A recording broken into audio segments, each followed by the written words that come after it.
আপনি উপদেষ্টা হতে চান? হ্যাঁ, অবশ্যই আমি উপদেষ্টা হতে চাই। উপদেষ্টা হওয়ার অনেক যোগ্যতা আমার আছে, কারণ আমি দেশপ্রেমিক নাগরিক। কারণ 2000 জুলাই আগস্ট জুলাই 18 জুলাই থেকে 5 আগস্ট আমি অ্যাক্টিভ ছিলাম আমার দেশের গণতান্ত্রিক অধিকার। আমার দেশে যখন বৈষম্য বিরোধী ছাত্র আন্দোলনে যারা 8 দফা 9 দফা আমি অ্যাক্টিভ ছিলাম। কেন ছিলাম? আমার দেশের স্বার্থে, আমার দেশের জনগণের স্বার্থে।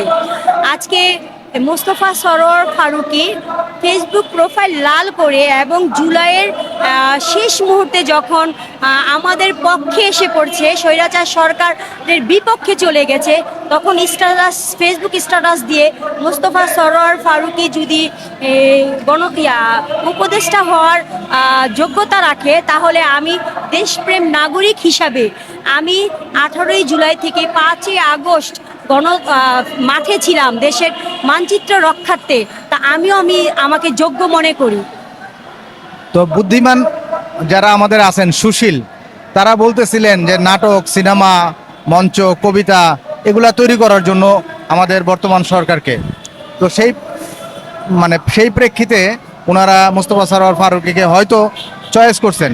তো আপনি কি মনে করেন যে এই আমাদের বিগত স্বৈরাচারের বিরুদ্ধে ছাত্রদের পক্ষে যে আন্দোলন হয়েছে, যে ভয়াবহতা হয়েছে, এইটার উপর কোনো ছবি বা নাটক নির্মাণ হওয়া প্রয়োজন এবং এর জন্য যথাযথ যোগ্য লোক পছন্দ করা হয় নাই? মুস্তফা সরোয়ার ফারুকের ওয়াইফ একটা ওই ওই সিনেমা বঙ্গমাতা, ওইটা সম্পূর্ণ আমাদের দেশের সংস্কৃতিকে, আমাদের স্বাধীনতা যুদ্ধকে এবং কি আমাদের দেশকে বিপরীত মুখে নিয়ে গেছে। ওইটা সত্য ঘটনা ছিল না। আর মুস্তফা সরোয়ার ফারুকী আওয়ামী লীগ সরকারের একজন দোসর ছিল। আমি মনে করি মোস্তফা সরোয়ার ফারুকীর জায়গায় অনেকেই ছিল যোগ্য, যা 16-17 বছর স্বৈরাচার সরকার হাসিনার থেকে বঞ্চিত ছিল।